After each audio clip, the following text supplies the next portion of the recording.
కావ్యను బయటకి గెంటేస్తున్న రాజ్ని ఆపి రుద్రాని చెంప పగలగొట్టిన అపర్ణ. షాక్లో ధాన్యలక్ష్మి, రాహుల్, ఆనందంలో స్వప్న, అప్పు, కళ్యాణ్, సుభాష్, సీతారామయ్య. ఇంతకు ఏం జరిగింది? అసలు కావ్యను రాజు బయటకు గెంటేయడమేంటి? మరి రుద్రాణిని అపర్ణ ఎందుకు కొట్టింది? అంటే రుద్రాణి చేసిన కుట్ర గురించి అపర్ణకు తెలుసా? అసలేం జరిగిందనేది వీడియోలో చూసి తెలుసుకునేద్దాం. బ్రహ్మముడి అప్కమింగ్ ఎపిసోడ్స్లో ఏం జరగబోతుందో ముందుగా తెలుసుకోవాలి అనుకుంటే వీడియోని లైక్ చేయండి, ఛానల్ని సబ్స్క్రైబ్ చేసుకోండి, పక్కనే ఉన్న బెల్ సింబల్లో ఆల్ పై క్లిక్ చేయండి. ఎలా చేయడం వల్ల అందరికంటే ముందుగా చూడవచ్చు. మొత్తం మీద చూసుకున్నట్లయితే ఇంకా వాళ్ళ ఇంటికి వచ్చేసరికి అపర్ణ స్పృహ లేకుండా ఉండేసరికి ఇంకా రాజ్ గబగబా హాస్పిటల్కి తీసుకువెళ్ళడం జరుగుతుంది. ఇంకా అలా తీసుకువెళ్ళిన తర్వాత మైల్డ్ స్ట్రోక్ వచ్చింది. ఆవిడ బీపీ బాగా పెరిగిపోవడం వల్లే ఇదంతా జరిగిందని ఇంకా డాక్టర్ చెప్పేసరికి ఇంకా రాజ్ అయితే చాలా కంగారు పడుతూ ఉంటాడు. ఒక 2 గంటలు గడిస్తేనే కానీ ఏమీ చెప్పలేము, ఈలోపు మమ్మల్ని డిస్టర్బ్ చేయకండి అంటూ ఇంకా డాక్టర్ చెప్పేసరికి ఇంకా కావ్య అయితే హాస్పిటల్ దగ్గరికి వస్తుంది. ఎందుకు వచ్చావు? మా అమ్మ చనిపోయిందో లేదో చూడడానికి వచ్చావా అని చెప్పాను. కానీ అదేంటండి అలా మాట్లాడతారు అనగానే, మరి మా అమ్మను చూసుకోమనే కదా నిన్ను ఒంటరిగా ఒక్కదాన్ని వదిలేసి వెళ్తా, మరి మా అమ్మను ఒక్కదాన్ని వదిలేసి నువ్వెక్కడికి పెత్తనాల కోసం వెళ్ళావు అని చెప్పాను. కానీ ఆఫీస్ నుంచి అనగానే, ఏంటి ఆఫీస్ నుంచి ఏంటి అని చెప్పనేసరికి ఇంకా డాక్టర్ బయటకు వస్తారు. ఇక్కడ దయచేసి ఎవరు మాట్లాడొద్దు, పేషెంట్ కొంచెం డిస్టర్బ్ అవుతారు, ఏదైనా ఉంటే ఇంటికి వెళ్ళి మాట్లాడుకోండి అని చెప్పనేసరికి ఇంకా రాజ్ ఏం మాట్లాడు. ఇంకా అపర్ణ అయితే స్పృహలోకి వస్తుంది. వచ్చేసరికి గబగబా లోపలికి అయితే వెళ్తాడు రాజ్. మమ్మీ నీకేం కాలేదు కదా అనగానే, నాకేం కాలేదు అని చెప్పనేసరికి, అది ఎలా పడిపోయో మమ్మీ అనగానే, ట్యాబ్లెట్ వేసుకోవడంతో ఏదో అయినట్టు అనిపించింది, కావ్యకు ఫోన్ చేశాను కానీ కావ్య ఫోన్ లిఫ్ట్ చేయకపోవడంతో ఇంకా నేను స్పృహ కోల్పోయాను అని చెప్పనేసరికి ఇంకా డాక్టర్ అయితే డిశ్చార్జ్ కూడా చేసేస్తాము, ఇంటికి తీసుకువెళ్ళిపోవచ్చు అని చెప్పనేసరికి సరే అని ఇంకా రోజు అంటే అపర్ణను జాయిన్ చేసిన రోజు కాకుండా మరుసటి రోజున డిశ్చార్జ్ చేయడంతో ఇంటికి తీసుకొస్తారు. ఇంటికి తీసుకురావడంతో అపర్ణ అలా ఇంటికి వచ్చి కూర్చుంటుంది. ఇంకా రాజు కావ్య మీద నిందలు వేస్తూనే ఉంటాడు. నువ్వు అసలు ఎలా ఆలోచిస్తున్నావో నాకు అర్థం కావట్లేదు, అస్తమాను ఆఫీస్ అంటావెందుకు? ఏదో నీ ఆస్తి ఏదో తరిగిపోయి నీ ఆస్తిలో ఏదో కుట్ర జరుగుతున్నట్టు నిన్ను ఆఫీస్ విషయాల్లో చేసుకోవద్దని చెప్తే నీకు అర్థం కావట్లేదా ఏంటి? నువ్వు ఏదైనా నిర్ణయం తీసుకుంటే నీకు ముందే చెప్పాను కదా నాకు చెప్పమని, నువ్వెందుకు నాకు చెప్పకుండా నిర్ణయం తీసుకుని మా మామని ఒంటరిగా వదిలేసి నువ్వు ఆఫీస్కి వెళ్తావు అంటూ ఇంకా రాజ్ అయితే కావ్యను నిలదీసేసరికి, అది కాదండి, ఒక్కసారి నేను చెప్పేది అనగానే ఏం చెప్తావు? కంపెనీలో ఫ్రాడ్ జరుగుతుందని చెప్తావా? అందుకోసమనే వెళ్ళానని చెప్తావా? ఏం చెప్తావు? మా మమ్మీకి మించిన కంపెనీ ఏమీ మాకు అవసరం లేదు, ఇప్పుడు మా మమ్మీ ప్రాణాలకి ఏదైనా ప్రమాదం జరిగితే నువ్వు కంపెనీకి వెళ్ళడం వల్ల ఎలాంటి లాభమైనా ఉంటుందా? ఇక్కడ మా మమ్మీ ఏమైపోవాలి అని చెప్పి ఇంకా రాజ్ అయితే మాట్లాడుతుండగా, అవును రాజ్, నువ్వు చూసుకోమనే కదా వదిలేసి వెళ్ళావు అంటూ రుద్రాని మాట్లాడుతుంది.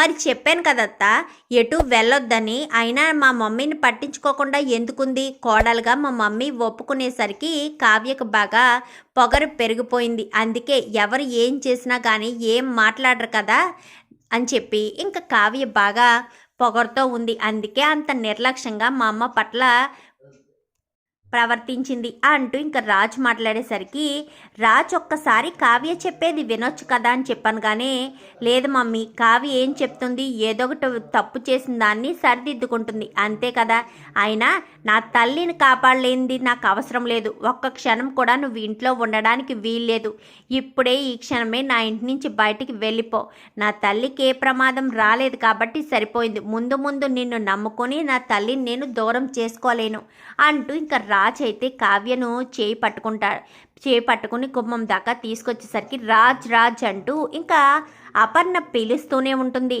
వద్దు మమ్మీ, కావ్యను ఆపాలని చూడొద్దు, నన్ను అనకదొక్కాలని చూడొద్దు అంటూ మాట్లాడేసరికి రాజ్ అంటూ గట్టిగా పిలవడంతో ఒక్కసారిగా ఆగిపోతాడు రాజ్ అయితే. ఒక్కసారి కావ్య చెప్పేది వినాలి కదా, కావ్య ఏం చెప్తుందో వినిపించుకోకుండా నువ్వెందుకు అలా మాట్లాడుతున్నావు అని చెప్పి రాజ్ అంటాడు. అపర్ణ అంటుంది. ఎందుకంటే అంతకుముందే నువ్వు అన్నది నిజమే పిన్ని, కావ్యకు ఆస్తి మీద ఎక్కువైపోయింది ఇష్టం, అందుకోసమని ఇలా ప్రవర్తిస్తుంది అన్న మాట ధాన్యలక్ష్మి అనడంతో రాజ్కి ఆ మాటకే కోపం వచ్చి కావ్యని ఇంట్లోంచి బయటకి గెంటేయాలన్న నిర్ణయం తీసుకుంటాడు. ఏంటి మమ్మీ, ఆస్తి మీద ఇష్టంతో కాదా కావ్య ఇదంతా చేస్తాను కానీ ఎందుకు రాజు కావ్యని తప్పుగా అర్థం చేసుకుంటావు? ఒక్కసారి నీ కావ్య అసలు ఏం చెప్పబోతుందో ఒక్కసారి వినాలి కదా. వినకుండా నీ నిర్ణయానికి నువ్వు నిర్ణయం తీసుకుని కావ్యని ఇంట్లోంచి బయటకి గెంటేయడం ఏంటి? కావ్య ఇప్పుడు నీ భార్య కాదు, నా కోడలు కూడా.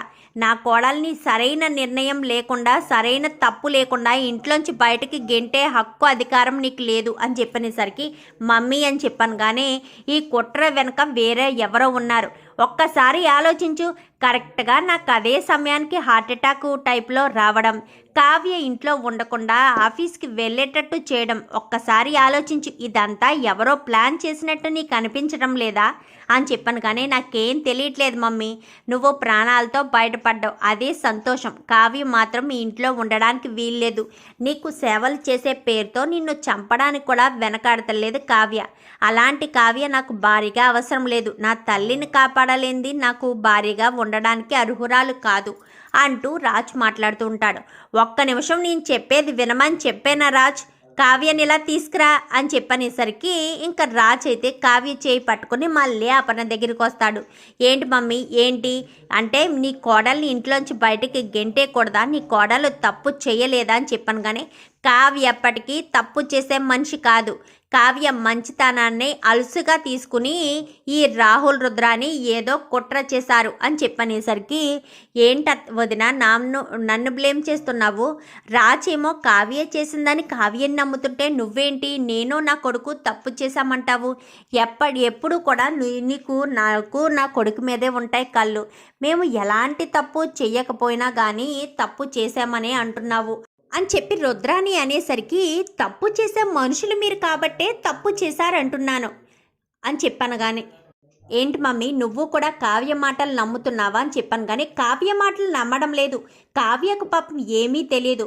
ఆ కంపెనీ నుంచి ఫోన్ రావడం, కావ్య ఆఫీస్కి వెళ్ళడం అంతవరకే దానికి తెలుసు. అసలు రుద్రాని ఏం ప్లాన్ చేసిందన్న విషయం తెలుసుకోవాలి కదా. నేను ఎప్పుడు వేసుకునే బీపీ ట్యాబ్లెట్ల కలర్ వేరు, నేను ఈరోజు వేసుకున్న బీపీ ట్యాబ్లెట్ల కలర్ వేరు. అది తెలుసుకునే లోపే నాకు ఇంత ప్రమాదం వచ్చింది. అసలు నా ట్యాబ్లెట్లు ఎవరు మార్చుంటారా అనుకున్నాను. మార్చింది ఎవరో కాదు, రుద్రాని అన్న విషయం తెలుసు అని చెప్పనేసరికి అలాగని నువ్వెలా చెప్తున్నావు మమ్మీ అనగానే, కావాలంటే వెళ్ళి మీ రుద్రాని అత్త మంచానికి గోడకి మధ్య ఆ ట్యాబ్లెట్లు అట్ట పడేసి ఉంటుంది, వెళ్ళు వెతుకు, నీకే తెలుస్తుందని చెప్పనేసరికి అక్కడే ఉంటుందని అంత ఖచ్చితంగా ఎలా చెప్తున్నావు మమ్మీ అనగాని, ఎందుకంటే ధాన్యలక్ష్మి కళ్యాణ్ కడుపులో ఉండగా ధాన్యలక్ష్మి కడుపు పోగొట్టడానికి కూడా ఇలాగే ప్రయత్నించింది. అప్పుడే నేను కనుక్కున్నాను, మళ్ళీ అక్కడే ఉంటుంది వెళ్ళు అని చెప్పనేసరికి ఇంకా గబగబా రుద్రాని 2 అడుగులు వేయబోయేసరికి నువ్వెక్కడికి వెళ్తున్నావత్త, వెళ్ళమని చెప్పింది రాజ్ని, నిన్ను కాదు అని చెప్పనేసరికి ఏంటి రాజ్ వెళ్తే దొరికిపోతావు అని భయపడుతున్నావా? వెళ్ళని, రాజ్ వెళ్తున్నాడు కదా అని చెప్పి అక్కడికి వెళ్ళేసరికి నిజంగానే అక్కడ మంచానికి గోడకి మధ్య ట్యాబ్లెట్లట్ట పడిపోయి ఉంటుంది. ఇంకా ట్యాబ్లెట్లట్ట పడిపోవడంతో ఇందులో ఉన్న ట్యాబ్లెట్సే నా డబ్బాలో వేసుంచింది అని చెప్పనేసరికి ఏంటి వదిన అలా అని నువ్వు ఎలా చెప్తున్నావు అని చెప్పనేసరికి ఎందుకు తెలియదు రుద్రాని, నేను ఎప్పుడూ డైలీ వేసుకునే ట్యాబ్లెట్లు రెడ్ కలర్లో ఉంటాయి. ఈరోజు నువ్వు ట్యాబ్లెట్లు మార్చింది ఆరెంజ్ కలర్లో ఉన్నాయి. నేను ఆ ట్యాబ్లెట్లు వేసుకున్న తర్వాత కానీ అబ్జర్వ్ చేయలేదు. ఈలోపే నాకు ఇంత ప్రమాదం జరిగిపోయిందని చెప్పనేసరికి ఒక్కసారిగా రుద్రాని షాక్ అయిపోతుంది. ఏంటత్త, మమ్మీ చెప్పేది నిజమేనా అని చెప్పాను. కానీ నిజమే రాహుల్, నిజమే రాజ్, ఇంకా మీ అత్తను అడిగే పని లేదు అని చెప్పనేసరికి నేను ఏ తప్పు చేయలేదు, నాకు తెలీదు అంటూ ఇంకా రుద్రాని అయితే నీ కోడలే కావాలని చంపేస్తేమో, నీ కోడలే కావాలని మార్చి ఆ ట్యాబ్లెట్ల అత్త తీసుకెళ్ళి అక్కడ పెట్టిందేమో ఎవరికి తెలుసు అని చెప్పనేసరికి ఇంకా అపర్ణ అయితే వెంటనే రుద్రాని చెంప మీద అపర్ణ రుద్రాన్ని చంప చెల్లు అనిపిస్తుంది. ఇప్పుడు చెప్పు, నిజంగానే నా కోడలు పెట్టిందా, నువ్వు పెట్టావా? నాకు నిజం తెలియలేదనుకో, నేను వెంటనే పోలీసులకు ఫోన్ చేసి నా మీద హత్యా ప్రయత్నం ఈ తల్లి కొడుకులిద్దరూ చేశారంటూ కేసు పెడతాను. అప్పుడు మీ ఇద్దరిని తీసుకెళ్ళి కటకటాల వెనకాల పాడేస్తారు అని చెప్పనేసరికి అది కాదు వదిన అని చెప్పాను. కానీ ఏది కాదు రుద్రాని, నన్ను చంపడానికి కూడా వెనకాడలేదు. నీ కొడుకును కొట్టేనన్న కక్షతోనే కదా నువ్వు నన్ను చంపడానికి ఎలాంటి ప్లాన్ వేశావు. నీ కొడుకును కొట్టవలసిన అవసరం లేదు. నీ కొడుకు తిన్నగా ఉండమని మాత్రమే చెప్తున్నాము. ఫ్రాడ్లోని వీటిలోని ఇరుక్కుంటే ఇంకా జీవితానికే కాదు ఇంటికి కూడా శాశ్వతంగా దూరం అయిపోతాడు. ఆ విషయం వాడు తెలుసుకుని మసులుకుంటే బాగుంటుంది రుద్రాని. నువ్వు కూడా వాడి తల్లివే కదా, వాడి భవిష్యత్తు బాగుండాలనే కదా కోరుకుంటావు. మరి అలాంటి తప్పుడు ఎందుకు వాడి జీవితాన్ని ఎలా నాశనం చేస్తున్నావు అంటూ ఇంకా మాట్లాడేసరికి అది కాదు వదిన అని చెప్పాను. కానీ ఇంకా చాలు ఆపేసాయి. జరిగిందేదో జరిగింది, ఇక మీదట ఎలాంటిది అని చెప్పనేసరికి ఏంటి మమ్మీ, నీ మీద ఇంత హత్యా ప్రయత్నం చేసిన వాళ్ళని వదిలేయాలా? ఎందుకు వదిలేయాలి అని చెప్పాను. కానీ వదిలేయద్దు రాజ్, వీళ్ళని వెంటనే బయటకి గెంటేసే. కావ్యను కాదు బయటికి గెంటాల్సింది, వీళ్ళని గెంటేస్తే ఇంటికి పట్టిన సగం దరిద్రం వదిలిపోతుంది అని చెప్పి ఇంకా ప్రకాశం అనేసరికి మనం ఎలాంటి నిర్ణయం తీసుకోలేం బాబాయ్.